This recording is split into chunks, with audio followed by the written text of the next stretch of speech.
You've seen the memes. A crocodile opens its mouth, a brave bird walks in and cleans its teeth. But this scene has never been observed, not once. Crocodile teeth are cone-shaped, so food doesn't get stuck in the first place. And the so-called crocodile bird, the Egyptian plover, has no reason to enter a crocodile's mouth, and no intention of helping it. So who actually works with crocodiles? Small shorebirds, not the Egyptian plover. The real problem crocodiles face is monitor lizards raiding their eggs. Crocodiles must enter the water to regulate their body temperature, and during those short absences, monitor lizards move in and eat the eggs. This is where the unexpected partner appears, small shorebirds like sandpipers and plovers.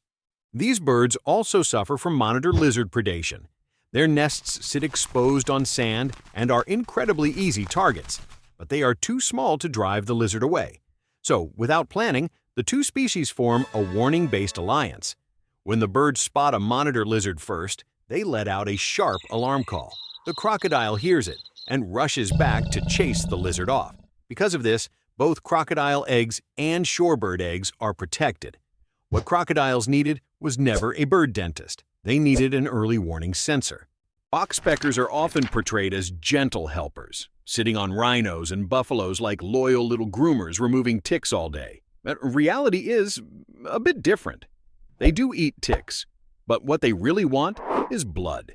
They peck at wounds, keep them open, and drink the blood that continues to flow. And when they eat parasites, it's usually because the parasites themselves are full of blood. So why do massive herbivores tolerate them? Because their biggest headaches are the tiny ticks hidden in the hardest places to reach, behind the ears, under the jaw, along the neck and shoulders, spots they simply cannot scratch. And oxpeckers are extremely good at those spots. So the relationship becomes a trade. The mammal gets help with its blind spots. The bird gets to siphon blood whenever it gets the chance. It's a partnership that's part useful, part parasitic, the wildlife equivalent of a neighbor who occasionally helps you, but also quietly steals from your fridge. The cleaner wrasse is one of the most trusted workers on a coral reef. Large fish, even sharks, slow down, hover in place, and let the wrasse remove parasites from their skin, gills, and even between their teeth. Some fish open their mouths wide, not as a threat, but as a request. Inside cleaning, please. And the system is far more organized than it looks. Cleaner wrasses run fixed cleaning stations, always returning to the same spot. They adjust their cleaning style depending on the species visiting, and they know exactly which parts each customer wants cleaned. But this tidy world has an unwelcome visitor. The fangblenny, the fake cleaner wrasse. It copies the cleaner's colors and movements, but its goal isn't parasites. It wants mucus, the thin, slippery protective layer that fish rely on to stay healthy. Stealing mucus is a serious injury for a fish, but the fangblenny doesn't care. The funny part? Even real cleaner wrasses love mucus. They just resist the urge because they understand something the imposter doesn't. If the customers lose trust, the station goes out of business. So cleaner wrasses defend their stations fiercely. If a fangblenny swims too close, the real cleaner launches at it immediately, chasing it away like a shop owner protecting a perfect review score. On a coral reef, customer service isn't just polite behavior. It's a survival strategy. Dwarf mongooses spend most of their day with their noses in the dirt, digging for insects and small reptiles. But keeping their heads down makes them vulnerable. Hawks can strike with almost no warning. To survive, mongooses use a rotating sentinel system. Not one dedicated guard, but a carefully timed schedule where individuals take turns watching the sky.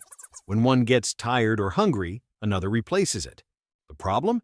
Every minute spent on lookout is a minute not spent feeding, a serious cost for such small animals. This is where hornbills step in.